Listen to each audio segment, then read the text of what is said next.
We are hearing from the husband of a grandmother who was murdered along with her grandson in Grand Rapids. Norman Muhammad Jr. was wanted for questioning in that case as part of the investigation, but he died in the hospital just days after he was arrested.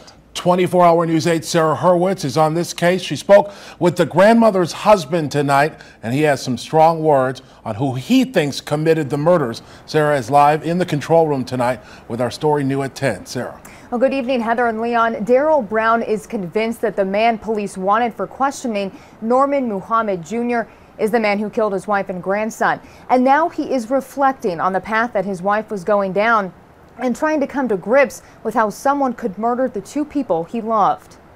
20 years of marriage. I fell in love with her about her eyes. She had beautiful eyes. Taken away, Daryl Brown says, by this man. And you think he did it? Oh, I know he did it. I know he did it.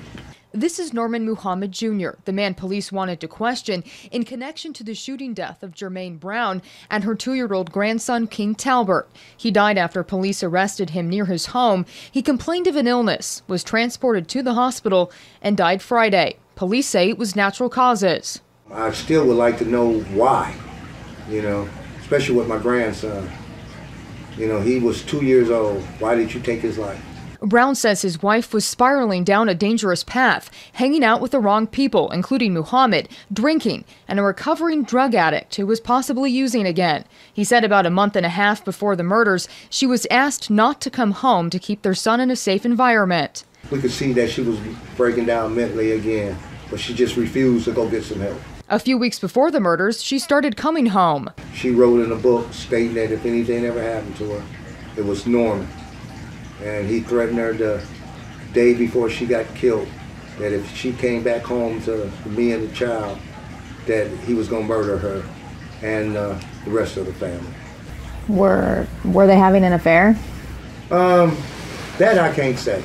She told me they wasn't, and I think he kind of liked her, but Germaine was just looking for the excitement of the nightlife. The day she was murdered, Brown says things may have been turning around for his wife. She grabbed both my hands and started crying and said, "I want my family back." And I told her, I said, "It's no problem, honey. We always loved you. But you need to get yourself together. You've always been welcome home." But that was it. He came home from running errands, and she and her grandson were gone. There's nothing we can do, If all we can say is it was some bad decisions made, and this happened. We don't understand why it happened. Such a tough story to tell. Brown says that he will be contacting the police tomorrow and wants whoever was harboring Muhammad to be charged. In studio control tonight, Sarah Hurwitz, 24-hour News 8.